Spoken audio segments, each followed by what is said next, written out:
വിഷ്ണു തലവൂരുണ്ട് ദില്ലിയിൽ നിന്നും.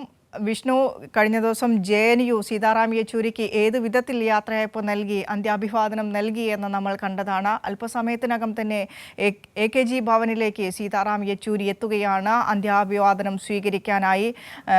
JNUവിൽ കണ്ട ഒരു വികാര നിർഭരമായ കാഴ്ച.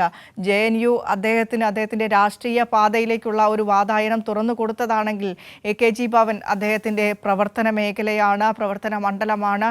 AKG ഭവനിലെ അദ്ദേഹത്തിൻ്റെ മുറിയിൽ ഇപ്പോഴും വായിച്ചു തീരാത്ത പുസ്തകങ്ങളുണ്ട്. വരാനിരിക്കുന്ന പാർട്ടി കോൺഗ്രസിന് മുന്നോടിയായിട്ടുള്ള രേഖകളും അത് സംബന്ധിച്ചിട്ടുള്ള ഒട്ടേറെ കാര്യങ്ങൾ, കാര്യങ്ങളൊക്കെ യെച്ചൂരി അടുക്കി പെറുക്കി വെച്ച ആ റൂം അതേപോലെയുണ്ട്. AKG ഭവനിലേക്ക് അവസാനമായി യെച്ചൂരി എത്തുകയാണ്.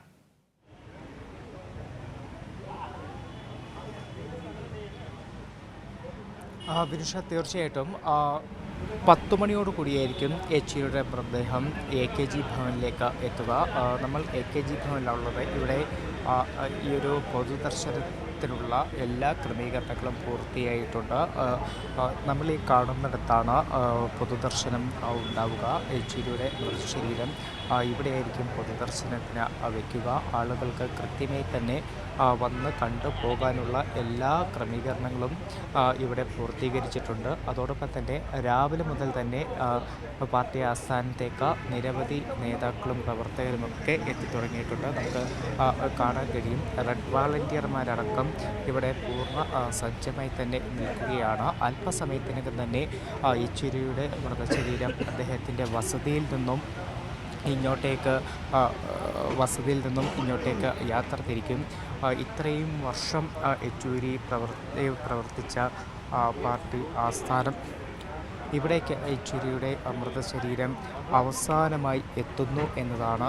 അതുകൊണ്ട് തന്നെ എല്ലാവരും, പാർട്ടി പ്രവർത്തകരായാലും നേതാക്കളായാലും എല്ലാവരും ഇങ്ങോട്ടേക്ക് രാവിലെ മുതൽ തന്നെ ഈ പാർട്ടി ആസ്ഥാനത്തേക്ക് എത്തുന്നുണ്ട്. നമുക്ക് കാണാൻ കഴിയുന്ന പോലെ എല്ലാവരും ഇങ്ങോട്ടേക്ക് എത്തുന്നതാണ്. കാരണം എല്ലാവരുടെയും പ്രിയപ്പെട്ട നേതാവാണ് സീതാറാം യെച്ചൂരി.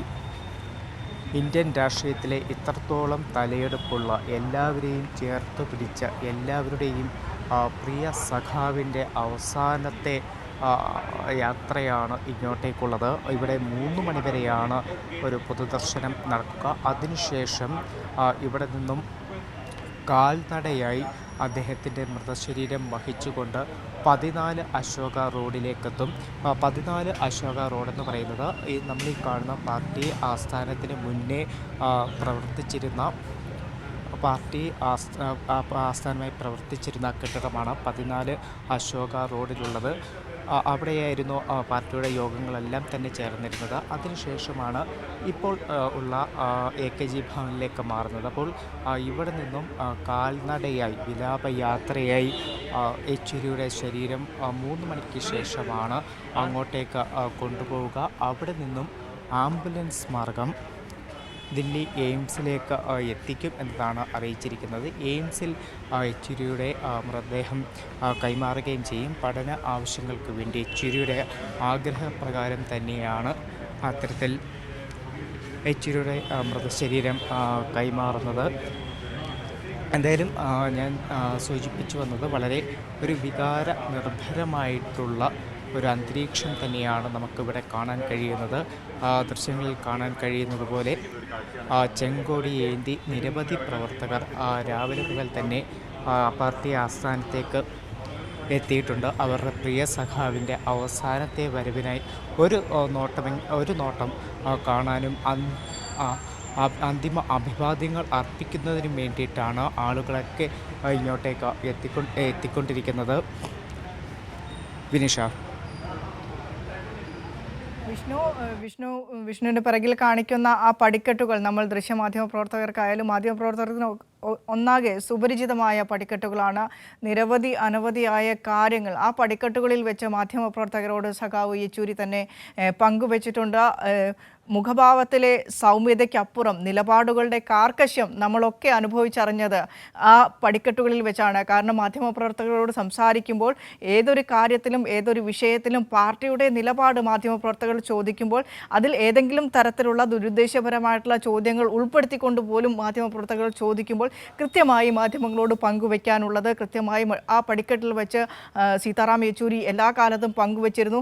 പാർട്ടിയുടെ നിലപാട്, പ്രത്യയശാസ്ത്രപരമായ ഇടപെടലുകൾ എങ്ങനെ എന്ന് കൃത്യമായി മാധ്യമപ്രവർത്തകരോട് എവിടെ എങ്ങനെ പറയണമെന്ന് കൃത്യമായ ബോധ്യമുള്ള ഒരു നേതാവ് കൂടിയായിരുന്നു സീതാറാം യെച്ചൂരി.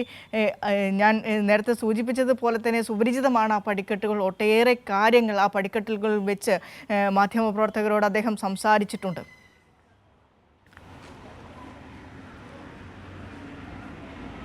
വിനുഷ, തീർച്ചയായിട്ടും യെച്ചൂരിയെക്കുറിച്ച് പറഞ്ഞു പോകുമ്പോൾ നമ്മൾ ഈ AKG ഭവന് മുന്നിലുള്ള പടിക്കെട്ടിനെക്കുറിച്ചും പറഞ്ഞു പോകണം.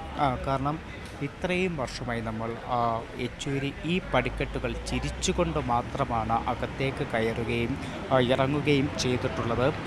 ഈ പടിക്കെട്ടുകളിൽ നിന്നുകൊണ്ട് മാധ്യമപ്രവർത്തകരോടായാലും ഇങ്ങനെ സൗമ്യനെ സംസാരിച്ച് നിൽക്കുന്ന യെച്ചൂരി, അത്തരത്തിൽ അത് വല്ലാത്ത ഒരു ദൃശ്യവും ഓർമ്മകളുമാണ്. കാരണം ഇത്രയും വർഷം 32 വർഷത്തോളം പോളിറ്റ് ബ്യൂറോ അംഗമായിരുന്ന യെച്ചൂരി ഈ പടിക്കെട്ടുകളിൽ നിന്നുകൊണ്ടാണ്, ഈ സ്റ്റെപ്പുകളിൽ നിന്നുകൊണ്ടാണ് മാധ്യമപ്രവർത്തകരോടക്കം കാര്യങ്ങൾ, പാർട്ടി നിലപാടുകളൊക്കെ തന്നെ പലപ്പോഴും സംസാരിക്കാറുള്ളത്. അത്തരത്തിൽ ഒരു ഓർമ്മ കൂടി നമുക്ക് പങ്കുവയ്ക്കേണ്ടതുണ്ട്.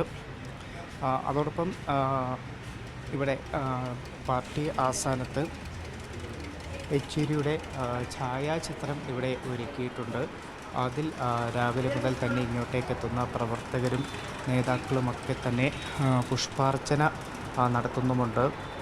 അതിനുള്ള സൗകര്യം കൂടി ഇപ്പോൾ പാർട്ടി ഓഫീസിൽ ഒരുക്കിയിട്ടുണ്ട്. ഇവിടെ തന്നെ രാവിലെ മുതൽ തന്നെ നേതാക്കളൊക്കെ തന്നെ പാർട്ടി ഓഫീസിലേക്ക് എത്തിച്ചേർന്നിട്ടുമുണ്ട്. ഇപ്പോഴും നിരവധി നേതാക്കൾ വരുന്നുണ്ട്. പ്രകാശ് കാരാട്ട് ഉൾപ്പെടെയുള്ള നേതാക്കൾ പാർട്ടി ഓഫീസിൽ തന്നെയുണ്ട്. അവർ രാവിലെ തന്നെ ഇവിടെ എത്തിയിരുന്നു. രാവിലെ തന്നെ ഇവിടെ എത്തി ഇവിടുത്തെ ഈ പൊതുദർശനത്തിന് വേണ്ട അന്തിമ കാര്യങ്ങളൊക്കെ തന്നെ നോക്കിയിരുന്നു. ക്രമീകരണങ്ങൾ ഘട്ടത്തിൽ എത്രമാത്രം പൂർത്തിയായി നടക്കുമുള്ള കാര്യങ്ങളെല്ലാം വിലയിരുത്തിയിരുന്നു. എന്തായാലും ദൃശ്യങ്ങളിൽ നമുക്ക് നിരവധി നേതാക്കളെ കാണാം. കിസാൻ സഭ നേതാവ് കൃഷ്ണപ്രസാദ് ഇവിടെയുണ്ട്. അതോടൊപ്പം തന്നെ കേന്ദ്ര കമ്മിറ്റി അംഗം AR സിന്ധു, അത്തരത്തിൽ നേതാക്കൾ, മറ്റ് നേതാക്കളും പ്രവർത്തകരും എല്ലാം തന്നെ ഇവിടെ നമുക്ക് കാണാൻ കഴിയും. വളരെ വികാര നിർഭരമായിട്ടുള്ള നിമിഷം. അവരുടെ പ്രിയ സഖാവിനെ അവസാനമായി ഒരു നോക്ക് കാണാൻ അന്ത്യ അഭിവാദ്യങ്ങൾ അർപ്പിക്കാൻ വേണ്ടിയാണ് ഇവരെല്ലാം ഇവിടെ ഒത്തുകൂടി ഇവിടെ എത്തിയിരിക്കുന്നത്. അതോടൊപ്പം മറ്റ് സംസ്ഥാനങ്ങളിൽ നിന്ന് പോലും, കാരണം യെച്ചൂരി എന്ന് പറയുന്നത് എല്ലാവർക്കും പ്രിയപ്പെട്ട ഒരു നേതാവാണ്. അതുകൊണ്ട് തന്നെ അദ്ദേഹത്തെ അവസാനമായി ഒരു നിമിഷം കാണാൻ ഇത്തരത്തിൽ മറ്റ് സംസ്ഥാനങ്ങളിൽ നിന്ന് പോലും ട്രെയിൻ പിടിച്ചും ഫ്ലൈറ്റ് പിടിച്ചും ഒക്കെ തന്നെ ഇങ്ങോട്ടേക്ക് നിരവധി ആളുകൾ എത്തിച്ചേർന്നിട്ടുമുണ്ട്. എന്തായാലും ഞാൻ നേരത്തെ പറഞ്ഞതുപോലെ അല്പസമയത്തിനകം തന്നെ യെച്ചൂരിയുടെ മൃതശരീരം അദ്ദേഹത്തിൻ്റെ വസതിയിൽ നിന്നും AKG ഭവനിലേക്ക് എത്തിക്കും. അത് ഏകദേശം 10 മണിയോടുകൂടിയായിരിക്കും ഇങ്ങോട്ടേക്ക് എത്തിക്കുക. വിനിഷ. വിഷ്ണു, അതുതന്നെയാണ് നമ്മൾ കഴിഞ്ഞ മണിക്കൂറുകളിലൊക്കെ സംസാരിക്കുമ്പോൾ, യെച്ചൂരിയെക്കുറിച്ച് മാത്രം സംസാരിക്കുമ്പോൾ അദ്ദേഹത്തിൻ്റെ പ്രത്യേകത.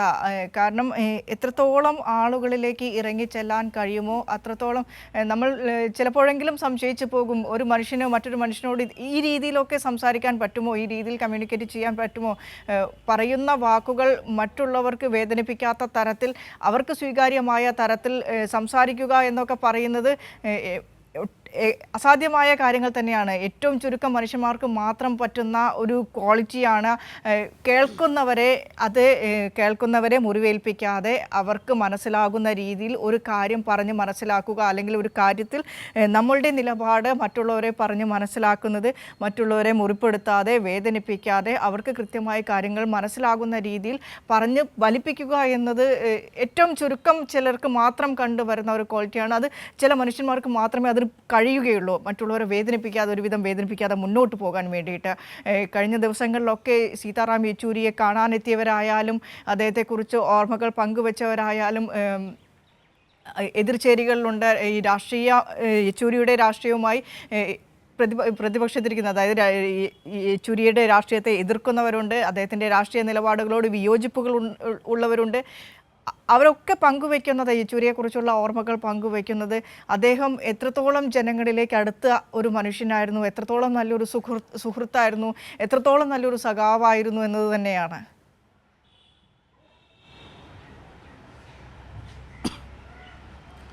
വിനുഷ, തീർച്ചയായിട്ടും യെച്ചൂരി കുറിച്ച് പറയുമ്പോൾ ഇന്ത്യൻ രാഷ്ട്രീയത്തിലെ തന്നെ ഏറ്റവും തലയെടുപ്പുള്ള നേതാവാണ് സീതാറാം യെച്ചൂരി. അത് CPIM പാർട്ടിക്ക് മാത്രമല്ല, എതിർ പാർട്ടിയിലുള്ളവർക്കായാൽ പോലും അവരൊക്കെ തന്നെ വളരെയധികം ആദരിക്കുന്ന ഒരു നേതാവ് തന്നെയാണ് സീതാറാം യെച്ചൂരി. അദ്ദേഹം ഏതൊരു പ്രതിസന്ധി ഘട്ടമായാൽ പോലും ചിരിച്ചുകൊണ്ട് മാത്രമാണ് അദ്ദേഹത്തെ നമ്മൾ കണ്ടിട്ടുള്ളത്. അത്രത്തോളം ഏത് വിഷയത്തെക്കുറിച്ച് നിലപാടുകൾ വ്യക്തമാക്കുമ്പോഴും വളരെ സൗമ്യതയോടുകൂടി ഉള്ള ഒരു യെച്ചൂരിയെ മാത്രമാണ് നാളിതുവരെ നമുക്ക് കാണാൻ സാധിച്ചിട്ടുള്ളത്.